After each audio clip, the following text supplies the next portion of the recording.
using the oceans generally as a dumping ground to put stuff. We can't keep on doing this.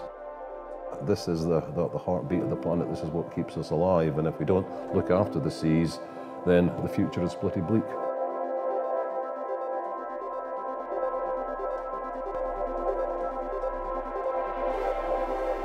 I'm Molly, and I'm up here in Scotland with the Case for Change to tell the story of Bernie. Bernie is a Deputy Director of the Sea Mammal Research Unit who are working closely with Marine Scotland to try and find out exactly why there's been a decline in the number of harbour seals here in the Orkney Islands.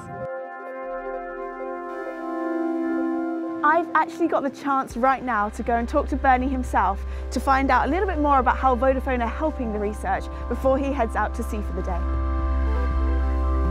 Bernie, good morning. Hi, how are you? Lovely to meet you. Thank you. How are you doing? Hey. So you and your team are doing some incredible work out here with the seals. The problem is that the harbour seal population in the north of Scotland, the east coast, has gone down by about 70% in the last 10 years, and that's ringing all sorts of alarm bells. So we've got lots of ideas of why this might be the case, but one of the things we have to do is to work out where the seals are feeding, because it could be something to do with their food supply. So this is where Vodafone and GSM comes together, because we've developed, well, I'll show you here. This is a mobile phone. Now, it's a special mobile phone. It's a mobile phone for a seal, so we can track seals wherever they go at sea, and when they come near shore again, that information is relayed via the mobile phone system. Seals, they don't have pockets, so we've got to attach them somehow, and they're not very good at holding onto the mobile phone, so we glue the phone to their fur. So what kind of information are you getting from this device? Well, the primary thing is location. So we've got a specialised GPS, so every couple of minutes when the animal comes to the surface after, say, a 5-minute dive, then we'll get a GPS location, and that's stored, and the depth to which it dives, so we know is it feeding on the seabed or in the middle of the water column or near the surface. All the depths of the dives are recorded. What exactly will you be doing today? We have identified some of the feeding areas used by the local animals. And so what we're doing today is looking to see what fish species are actually out there. So we've got an underwater camera, we've got a sonar system here, and we've actually going to be doing some fishing to find out what species of fish the animals might actually be feeding on, because that could be the clue. So Bernie and Elsa have headed out for the day on their boat to conduct some more research in and around the Orkney Islands here in Scotland. I have given them a GoPro, so hopefully they're going to capture some of the action for us to show us really what goes on the boat, whilst we head around the island and see what wildlife we can spot from the shore.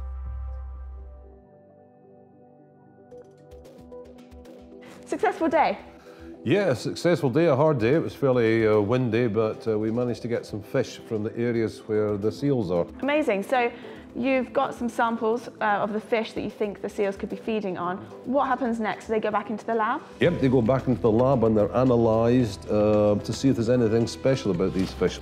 There could be toxins from harmful algal blooms which are being picked up by the seals, and it's causing them problems. If it is algal blooms, then we have to think, what's the cause of algal blooms? And often it's caused by too much nutrients going into the sea and just causing an imbalance. We have to think more carefully about how we use the oceans, and we don't use the oceans as a dumping ground and for runoff, etc. You know, it's a living system. If we don't take care of it, it will get ill, and this could be one of the symptoms we're looking at just now. So what is it that we can be doing at home to help make a difference? We can do plenty of things to make a difference. We can stop buying plastic bags and throwing them in the ocean.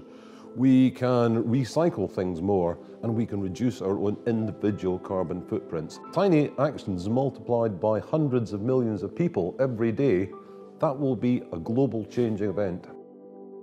I've had an amazing few days up here in Scotland, getting to know Bernie and getting an insight into the amazing work that him and his team are doing to preserve life underwater. Now, we already know that our actions as humans are having a global impact on the land and the sea, but having this up close and personal experience has really shown me that the implications are real, they're happening, and we need to make a change.